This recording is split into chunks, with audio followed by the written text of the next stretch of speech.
So இது அண்ணனோட பொங்கலா தம்பியோட பொங்கலா அப்படின்லாம் எங்களுக்கு தெரியாது. இது தலைவர் தம்பி தலைமையிலோட பொங்கல் தான். இதுதான் என்னை பொறுத்த வரைக்கும் பொங்கல் வின்னர் 2026 அப்படின்னு டிக்ளேர் பண்ணிடலாம். ஒரு ஈஸியான ஒரு கதையை ஜாலியான ஒரு விதமாக ஒரு சிம்பிளான பட்ஜெட்டில் யார் நடிகராக இருந்தாலும் அதை வச்சு பண்ண முடியுது. ஸோ அதுதான் ஒரு மிகப்பெரிய பாசிட்டிவ். அண்ட் கதை தான் ஹீரோ அப்படிங்கிறத வந்து திருப்பி once more time cinema prove பண்ணியிருக்கு.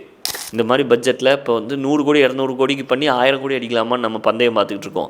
100 கோடி இந்த ஆள்கிட்ட கொடுத்தீங்கன்னா 15 படம் பண்ணி ஒவ்வொன்றுத்துக்கும் 100 கோடி அடித்து 2000 கோடி பட்ஜெட்டை எடுத்துகிட்டு கொண்டு போய் கொடுப்பாரு தமிழ் சினிமாவுக்கு. ஸோ இந்த மாதிரி டிரெக்டர்ஸ் வேணும். ஸோ அப்போ ஒரு படம் நீங்கள் போகணும் அப்படின்னு சொன்னீங்கன்னா TTT உங்களை கண்டிப்பாக டிசப்பாயின்ட் பண்ணாது. அதுக்கு நான் கேரண்டி. படிச்சு சொன்னேனேடா, கண்டிஷன்ஸை ஃபாலோ பண்ணுங்கடான்னு கேட்டீங்களா? ஸோ இந்த படத்தோட மிகப்பெரிய பாசிட்டிவ் என்னன்னு பார்த்தீங்கன்னா, ஃபாலிமி டேரக்டர் நிதிஷ் சஹாதேவ் தான் இந்த படத்தை வந்து டைரக்ட் பண்ணியிருக்காங்க. நீங்கள் ஒரு வேளை ஃபாலிமி பார்க்கலன்னா இந்த படம் பார்த்து உங்களுக்கு நிஜமாக பிடிச்சிருந்தா நீங்கள் அந்த படம் போய் பார்க்கலாம். அதே ட்ரீட்மெண்ட் தான். என்ன ஒரு பியூட்டிஃபுல்லான திங்னா, ஜீவா ஒரு ஒரு நல்ல ஹீரோ, கரெக்டாக ஒரு மார்க்கெட்டில் இருந்த ஒரு ஹீரோ. இன்றைக்குமே அவருக்குன்னு ஒரு ஃபேன் பேஸ் அங்கங்கே இருக்குது. பட் ஒரு ஹீரோ வந்து உண்மையாகவே ஒரு ஹிட்டு வேணும்னா அது அவரோட ஸ்டார்டம், அவரோட வேல்யூ, ஃபேன் பேஸ் எல்லாம் தாண்டி ஒரு நல்ல கண்டென்ட் இருந்தால் தான் ஜெயிக்க முடியும் அப்படின்னு ப்ரூவ் பண்ணியிருக்காரு இந்த டேரக்டர். டு பி ஹானஸ்ட், அதுக்கு ஜீவாவும் செம்மையாக காம்ப்ளிமெண்ட் பண்ணியிருக்காரு. இதில் மிகப்பெரிய பாசிட்டிவ் கிராண்டியர்ஸ் அப்படின்னு சொல்லுவாங்கள்ல. இப்போ ஒரு சங்கர் சார் படம் பார்க்குறோன்னா ஒரு பெரிய கான்ஃப்ளிக்ட் வருதுன்னா, இப்போ அன்னியனில் ஒரு ஃபைட் சீன் வருது, ஒரு குன்ஃபு ஃபைட் சீன் வருதுன்னா ஒரு 2000 பேர் அந்த மாதிரி ஒரு செட்டு, இந்த மாதிரி ஒரு ஃபைட்டு, அந்த மாதிரிலாம் எதுவுமே கிடையாது. மொத்தமே ஒரு நைட்டில் நடக்கக்கூடிய கதை தான் இது. அண்ட் அதை வந்து ஒரு 40-45 நாள் அதை ஷூட் பண்ணி முடிச்சிருப்பாங்க போல். அந்த கண்டினியூட்டி கூட மிஸ் ஆகாமல் ஜீவாக்கு ஒரு தாடி முடி கூட வளராத அளவுக்கு வந்து டக்குன்னு பக்காவாக முடிச்சிருக்காங்க. ரொம்ப கிறிஸ்பாக இருக்குது படம். அண்ட் சொல்கிற மாதிரி கிராண்டியருங்கிறது உங்கள் ரைட்டிங்கில், ஸ்கிரிப்டில் இருக்கணும், பேப்பரில் இருக்கணும். நீ ஸ்க்ரீனில் எதை காட்டலையோ மக்களுக்கு பிடிச்சிரும், அது கனெக்ட் ஆனால் போதும். ஸோ ரியல் லைஃப்பில் நமக்குள்ளே வந்து ஒரு காமெடி நடக்குதுன்னு வச்சுக்கோங்களேன், அதுக்கு தனியாக காமெடி ட்ராக் மாதிரி சந்தானம் எழுதுகிற மாதிரி வந்து பஞ்சு டைலாக் கூட நம்ம வாழ்க்கையில் நடக்காது. அப்படியே ஒரு ஃப்ளோவில் போவோம், திடீர்னு ஒரு நகைச்சுவை நடக்கும், நம்மளே பார்த்து சிரிச்சுப்போம், நம்ம ஃப்ரெண்ட்ஸ் பார்த்து சிரிப்போம். ஒரு 10 வருஷம் கழிச்சு மச்சான் அன்றைக்கி நடந்துச்சு ஞாபகம் இருக்கா அப்படின்னு சொல்லுவோம். அப்போ சிரிப்பு கூட வராது நமக்கு அந்த விஷயத்தை ஞாபகம் வச்சு. ஆனால் அந்த மொமெண்ட்டில் ஒரு ஜோக் இருந்திருக்கும். அந்த மாதிரி ஜோக்ஸ் எல்லாம் கம்பைல் பண்ணி அது இருக்கிறதுலே ரொம்ப கஷ்டமான விஷயம். நான் ஏன் சொல்லுவேன்னா, நீங்கள் வந்து ஒரு 50,000 ரூபா கொடுத்து ஒரு காமெடி ட்ராக் எழுதி கொடுத்தீங்கன்னா கோடம்பாக்கத்தில் எழுதி கொடுக்கறதுக்கு அத்தனை பேர் ஸ்கிரிப்ட் ரைட்டர் இருக்காங்க. ஆனால் யதார்த்தமான நகைச்சுவை, அதாவது நம்ம வாழ்க்கையில் ரொம்ப கனெக்ட் ஆகக்கூடிய ஒரு நகைச்சுவையை வச்சு அதில் என்ன கயாஸ்லாம் இருக்கும். ஒரு இதோட மேபி நாளைக்கு நீங்கள் இந்த படம் பார்த்துட்டிங்கன்னா உங்களுக்கு இந்த பிளாட் ஆஃப் த மூவி என்னென்னா, ஒரு கல்யாண வீடு இருக்குது. அந்த கல்யாண வீட்டுக்கு பக்கத்துலேயே ஒரு வயசானவர் இறந்து போயிடுறாரு. ஸோ இப்போ அந்த ஊரோட தலைவன் 2 ஜாதிக்காரனுக்கும் வந்துட்டு சமந்தான். இவன் இந்த கல்யாணத்தை வந்து 10:30 மணி முகூர்த்தத்தில் நடத்தணும். இந்த பாடியை வந்து 10:30 மணிக்கு வந்து எடுத்துகிட்டு போகணும். ஒரு ஊர் திருவிழா மாதிரி வந்து கொண்டாடி தேரில் எடுத்துகிட்டு போகணுன்னு இங்கே இவர் வந்து நம்ம தம்பி ராமையா கேட்குறாரு. அங்கே இளவரசர் வந்து என் கல்யாணம் ஜாம்னு நடக்கணும் என் பொண்ணுக்குங்கிறாரு. அவங்க 2 பேருக்குள்ளே வர கான்ஃப்ளிக்ட்டு, அந்த கான்ஃப்ளிக்டை ஜீவா எப்படி சால்வ் பண்ணி வைக்கிறாரு அப்படிங்கிறது தான் இந்த படத்தோட கதை. நடுவில் ஜீவா சார்கிட்ட இருந்த பிரச்சனை என்னென்னா, நல்ல கதைகள் வந்துட்டு பெருசாக சூஸ் பண்ணாமல், அண்ட் அவர் மீட்டர் ஒன்று இருக்கும். நீங்கள் சில படங்கள் தான், இப்போ சிவா மனசுல சக்தி நம்ம எல்லாருக்குமே ஃபேவரட். இந்த டிஷூமு, சிங்கம் புலின்னு ஒரு படம் இருக்கும். படம் வந்து அட்டு படமாக இருக்கும். ஆனால் நீங்கள் இன்னைக்கு கேடிவியில் பார்த்தாலும் அந்த ஜீவாவோட கேரக்டர் ரொம்ப நல்லாயிருக்கும். 2 வேரியேஷன்லாம் நல்லா பண்ணியிருப்பார். ஸோ அந்த ஜோன் தான் ஜீவாவோட கேரக்டர். இந்த மாதிரி இது சொல்லும்போதே நமக்கு வந்து நம்ம சைல்டுஹுட்டில் பார்த்த ஜீவா சார் வந்து ரொம்ப நமக்கு பிடிக்கும். ஸோ அந்த மாதிரி ஒரு ஜீவாவை திருப்பி இந்த படத்தில் நம்ம நிஜமாகவே விட்னஸ் பண்ணலாம். ஒரு பிளாஸ்டிக்கான ஆக்டிங்கே இல்லை, பக்காவாக இருந்துச்சு. அதுவும் தலைவருக்கு ஒரு 34-35 வயசு இருக்கும் இந்த படத்தில். அந்த மாதிரி தான் காட்டியிருக்காங்க. அதே மாதிரி பாடிக்கு ஏற்ற மாதிரி இப்போ திடீர்னு ஒரு காலேஜ் ஸ்டூடெண்ட்டாக ஜீவா நடிச்சார் வச்சுக்கோங்க, நம்மளாலே ஏற்றுக்க முடியாது. அந்த காலம்லாம் முடிஞ்சு போச்சு. அதை புரிஞ்சுக்கிட்டார் ஜீவா. அதுதான் உண்மையான விஷயம். புரிஞ்சுக்கிட்டு அந்த ஊர் தலைவராக ஒன்று பண்ணியிருக்காரு.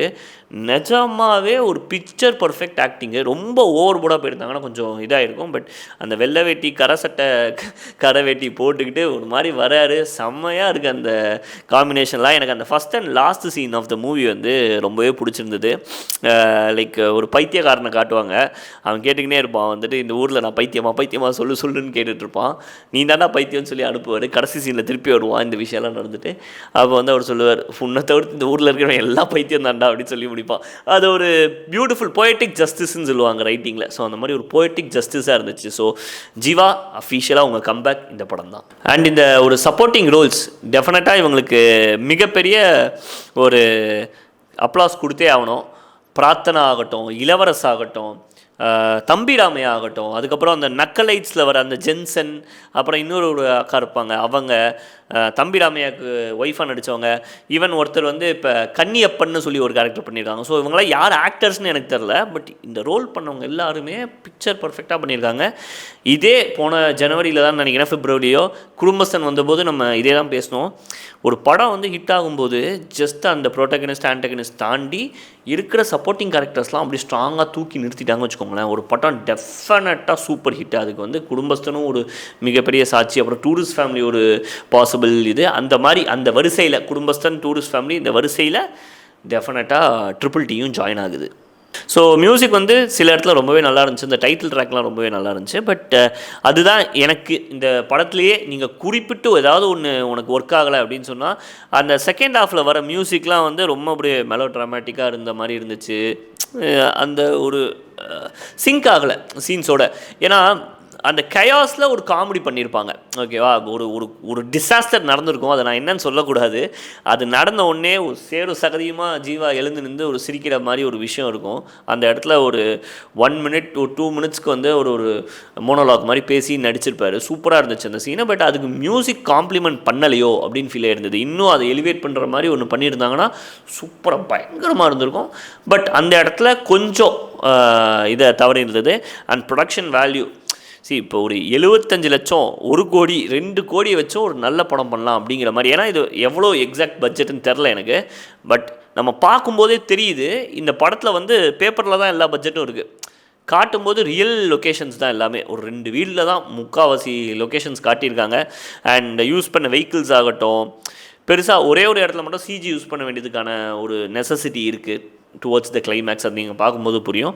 பட் மற்றபடி இந்த படம் வந்து மினிமல் பட்ஜெட்டில், நான் டேரக்டரை பார்த்து முடிச்சுட்டு நிதிஷ் சகாதேவ் போகும்போது சொன்னேன், ஐயா நிறையா தமிழ் படங்கள் வந்து பண்ணுங்கய்யா இந்த மாதிரி பட்ஜெட்டில். இப்போ வந்து 100 கோடி 200 கோடிக்கு பண்ணி 1000 கோடி அடிக்கலாமான்னு நம்ம பந்தயம் பார்த்துக்கிட்டு இருக்கோம். 100 கோடி இந்த ஆள்கிட்ட கொடுத்தீங்கன்னா 15 படம் பண்ணி ஒவ்வொன்றுத்துக்கும் 100 கோடியை அடித்து 2000 கோடி பட்ஜெட்டை எடுத்துகிட்டு கொண்டு போய் கொடுப்பாரு தமிழ் சினிமாவுக்கு. ஸோ இந்த மாதிரி டிரெக்டர்ஸ் வேணும். ஸோ நான் முன்னாடியே சொல்லியிருக்கேன், நான் வந்து மல்லு படம் மல்லு டேரக்டரா அப்படின்னு வந்து சொம்படிக்கிற ஆளே கிடையாது. படம் ஒர்க் ஆனால் தான் ஒர்க் ஆச்சு, இல்லைனா இப்போ ஏக்கோ சொன்னோம் பார்ஷியலாக ஒர்க் ஆச்சு, ஓகே அவ்வளோதான் அப்படின்னு சொல்கிற மாதிரி. டுடரும் பார்த்தோம், ஒர்க் ஆச்சு, இது ஒர்க் ஆகலை அப்படின்ட்டு. எல்லாருக்கும் பிடிச்சிருக்குங்கிறதுனால நம்ம பிடிக்குதுன்னு தான் சொல்ல முடியாது.